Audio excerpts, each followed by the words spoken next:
ಇಂದು research ಆಯುಯ ಕೆಲಸ ಕೇವಲ clinic ಮಟ್ಟಕ್ಕೆ ಮಾತ್ರ ಸೀಮಿತವಾಗಿಲ್ಲ, ಬದಲಾಗಿ ದೇಶದ ದೊಡ್ಡ ಮೀಡಿಯಾ ಪ್ಲಾಟ್ಫಾರ್ಮ್ಗಳವರೆಗೆ ತಲುಪಿದೆ.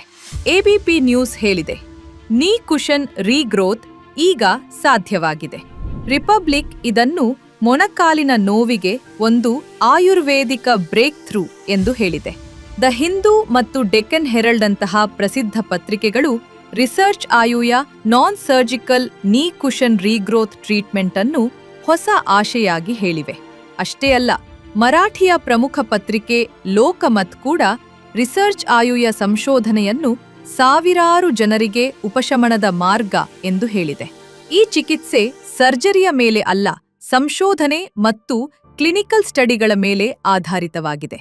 ಯಾವಾಗ ಒಂದು ಚಿಕಿತ್ಸೆಗೆ ದೇಶದ ವಿಶ್ವಾಸಾರ್ಹ ಮೀಡಿಯಾದ ಗುರುತು ಸಿಗುತ್ತದೆ, ನಂಬಿಕೆ ಸ್ವಾಭಾವಿಕವಾಗಿ ಬರುತ್ತದೆ. ಹೆಚ್ಚಿನ ಮಾಹಿತಿಗಾಗಿ ಇಂದೇ ರಿಸರ್ಚ್ ಆಯುವನ್ನು ಸಂಪರ್ಕಿಸಿ.